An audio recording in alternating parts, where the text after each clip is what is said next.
Voilà, dans l'exercice, nous nous sommes posé la question, ce que veut dire le patient a une tension artérielle de repos de 140 sur 100 mm mercure. Et là où ça peut paraître très, très clair à première vue, il y a quand même pas mal d'ambiguïté là-dedans. Regardons un peu ce qu'on a pu trouver. Le problème se trouve principalement dans la définition du terme tension artérielle de repos. Qu'est-ce que ça veut dire? Est-ce qu'il s'agit ici d'une tension artérielle après un effort, une fois qu'on retourne au repos? Et si c'est le cas, après combien de temps? Combien de temps après l'effort? Parce que la spécification de repos, ça peut éventuellement implicitement dire que c'est après un état de non-repos et donc de effort. Pas clair. Ou bien ce terme repos, ça veut simplement dire une période sans effort. Donc une période pendant laquelle on fait pas d'effort ou même un effort minimal, une activité courante, journalière qui ne nécessite pas un effort spécifique ou supplémentaire. Ou bien repos, ça veut simplement dire que c'est pendant la nuit, pendant qu'on se repose, pendant qu'on est en train de dormir. Ça peut être une autre possibilité de définir le repos. Et là, on pourrait même se poser la question sur la position du patient. Est-ce que le patient il doit être couché pendant qu'il se repose, ou est-ce qu'il peut être assis, ou est-ce qu'on peut prendre l'attention en état de repos pendant qu'il soit debout? Tout ça, ce n'est pas spécifié, ce n'est pas très clair, et donc on peut avoir différentes compréhensions d'une tension artérielle de repos.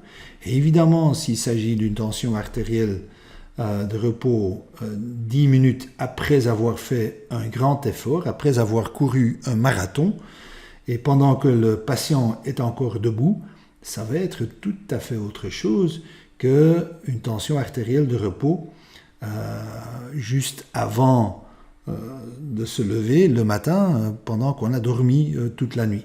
Les deux pourraient ici être considérés comme des tensions artérielles de repos. Alors pour enlever ces ambiguïtés, on fait recours à ce qu'on appelle des vocabulaires et des terminologies cliniques. Le but, c'est ici de rendre l'information qui est stockée dans des bases de données médicales ou cliniques, de rendre cette information utile pour le dossier médical informatisé. Par exemple, pour pouvoir utiliser l'information dans le cadre d'aide à la décision clinique. Et là, il est très important d'être sûr que aussi bien le système d'aide à la décision clinique que le fournisseur de l'information soit au courant des différents concepts cliniques qui vont être utilisés et qu'on se mette d'accord sur les différents critères pour pouvoir parler d'un tel diagnostic, pour pouvoir parler d'un tel symptôme ou un signe, ou pour pouvoir parler d'un examen spécifique comme cette tension artérielle de repos.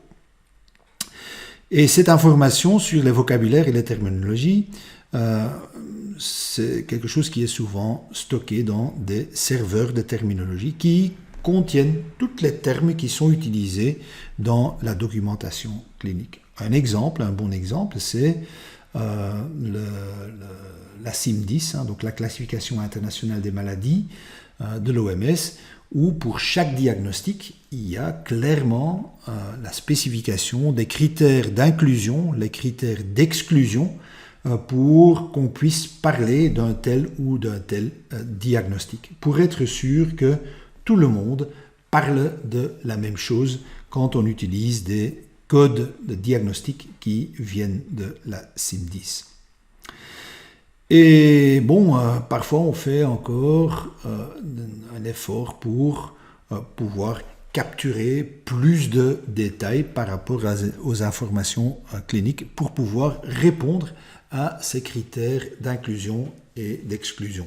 Ça veut dire que ce genre de vocabulaire et de terminologie peuvent nous aider à rendre l'information clinique plus complète. Un autre exemple, c'est le SNOMED. Donc là, on a une terminologie clinique avec plus de 370 000 termes cliniques originales et avec des millions de termes combinés. C'est plutôt une terminologie ou un vocabulaire clinique qui est utilisé pour représenter dans le sens très large de l'information clinique. Aux États-Unis, c'est devenu la terminologie officielle, donc toute la documentation clinique peut être exprimée en code SNOMED. Par contre, dans des pays qui ne sont pas anglophones, cette terminologie est utilisée d'une façon beaucoup plus restreinte parce que la traduction, par exemple en français, n'est que partielle. Il y a des Canadiens qui ont fait cet effort, un peu en Belgique aussi, mais c'est loin d'être complet. Et en fait, ce genre de vocabulaire et de terminologie vont nous aider à résoudre des problèmes de compréhension de termes comme tension artérielle de repos. Voilà, avec ça, on a fait le tour d'un nombre d'éléments de base pour l'utilisation de serveurs ou de systèmes de bases de données dans le domaine de la santé.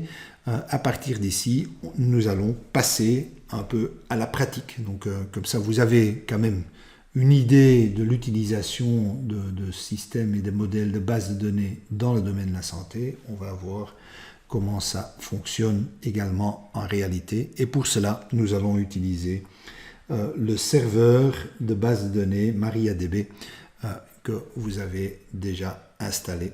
Si ce n'est pas le cas, vous pouvez utiliser la vidéo tutoriel pour installer ce serveur de base de données et donc continuer avec les exercices.